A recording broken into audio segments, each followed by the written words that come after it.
critério pobreza é um critério econômico que vem desde o processo das estruturas medievais, que já caracteriza a fundamentação do capitalismo, que entre os séculos XVI e XVII, com o início da mercantilização e globalização.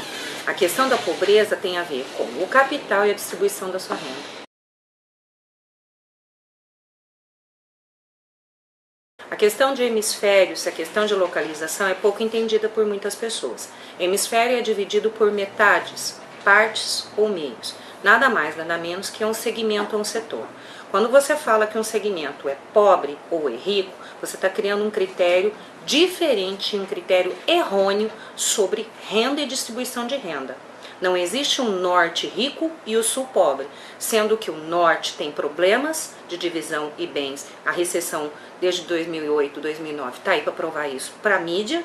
E também o sul, você tem o caso do hemisfério sul, que é a Ásia, você tem particularidades como a Indonésia, você tem a Coreia e você tem outros países que provam que isso é uma inverdade. Se o sul é pobre, então todos deveriam ser pobres. E na América do Sul você tem um exemplo diferenciado que é o Uruguai.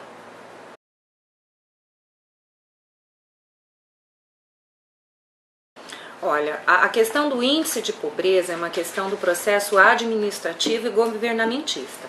Cada país tem a sua estrutura independente, pátrio, seja estado, território, nação, e que eles têm que fazer uma estrutura de gerenciamento, equilibrando as suas metas, equilibrando o seu planejamento. E o planejamento está envolvendo principalmente o quanto trabalha e o quanto que se ganha, que é embasado em quê? No produto nacional bruto e no produto interno bruto. Em cima do que eu trabalho, em cima do que eu ganho, em cima do que eu produzo, eu vou ter ou não renda. E eu vou poder distribuir igualitariamente entre a população trabalhadora, né, que é a DIT, Divisão Internacional do Trabalho.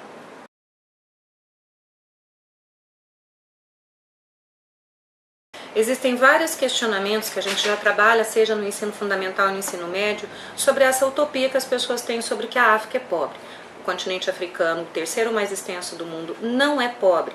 O que ele teve foram problemas e processos de colônias e escolonizações. Ele foi expropriado, ele foi invadido, ele foi dominado pela Inglaterra, pela Alemanha, pela Rússia, pela Holanda, por Portugal, pela Espanha e por vários outros países que principalmente viram como um segmento ali dominar, explorar, tirar riquezas, não valorizando a cultura, não valorizando a etnia, não valorizando a religião e principalmente o critério populacional, dividindo suas fronteiras em formas retas, desvalorizando os conceitos culturais e expropriando terras e população. Tanto que a população brasileira ela é formada através da nossa estrutura afrodescendente.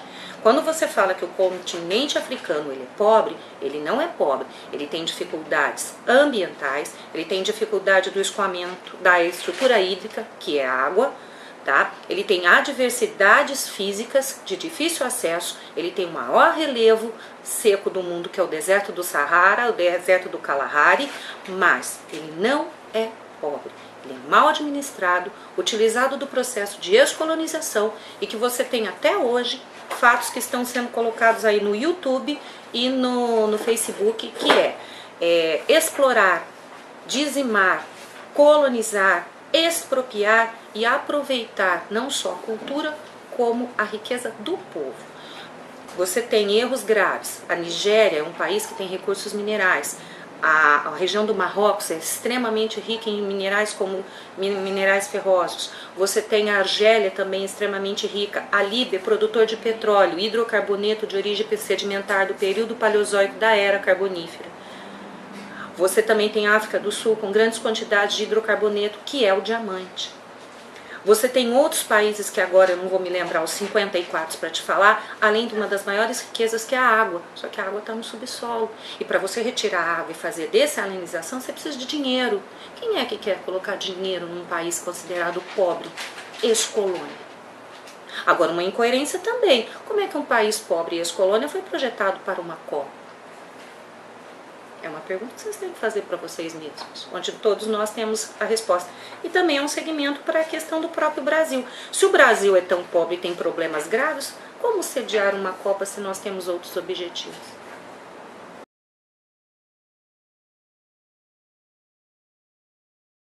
corrupção? Corrupção é um termo e já a própria palavra fala. Quem corrompe, corrompe alguém. Você corrompe alguém em cima dos preceitos e dos conceitos. Seria um critério social, um critério cultural ou um critério também moral. Tá? Seria um conjunto de critérios. Porque a corrupção é algo que você faz porque você sabe que você não será punido. E se você não será punido, você sabe que a mídia retrata isso. Quem tem, se safa. Quem não tem, paga. Até quando nós vamos aceitar critério de imoralidade e corrupção como uma desculpa para delegar os nossos problemas? O índice do desenvolvimento humano ele é medido através das estruturas como a renda per capita, que é a divisão e a soma dos valores reais e a soma dos 12 salários. No Brasil são os 12 salários mais o 13º, onde as pessoas têm aquela vulga e, como eu diria, a ilusão de que ele tem um 13º. Nada mais é que um desconto que ele tem nos 12 salários. Em alguns outros países, o IDH também leva como base as projeções do 14º e 15º salário, como é o caso do hemisfério sul e norte ou a Ásia. O IDH também leva como base a taxa de alfabetização, a taxa de analfabetismo, a taxa de expectativa de vida, mas acima de tudo a distribuição de renda igualitariamente entre os povos. E a produção real. PNB, Produto Nacional Bruto, tudo que um país produz no decorrer de um ano, e tudo que o país produz e também revende, exporta no decorrer de um ano.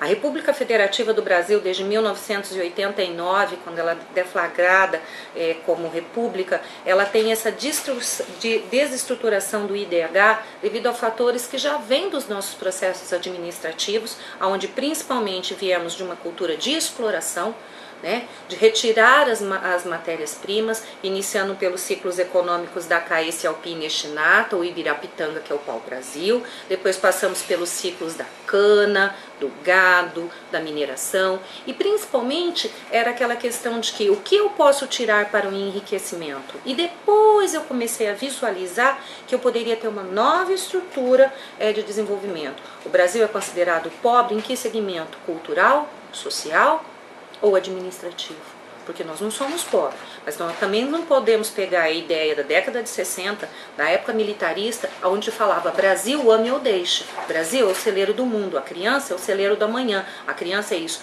mas o que eu estou fazendo para a saúde? O que eu estou fazendo para a educação? E o que eu estou fazendo para mudar essa pobreza cultural do povo? Um valor econômico, um cifrão econômico é uma questão que todas as pessoas falam. Mas o que eu estou fazendo moralmente para mudar isso? Educar é enriquecer. Educação é a maior riqueza de um povo. O que o Brasil está fazendo para mudar isso?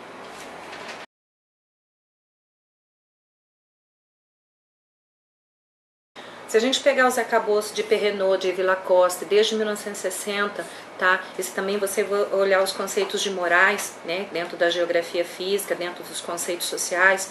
A questão de ser norte ou sul, não posso cair no conceito de falar, eu sou norte, eu sou rico, eu sou sul, eu sou pobre. A maioria dos brasileiros tem um erro muito grave. Você é sul-americano? Você é. Então por que muitas vezes o sul-americano esquece que ele também é americano? Porque se a América é rica, eu sou americano.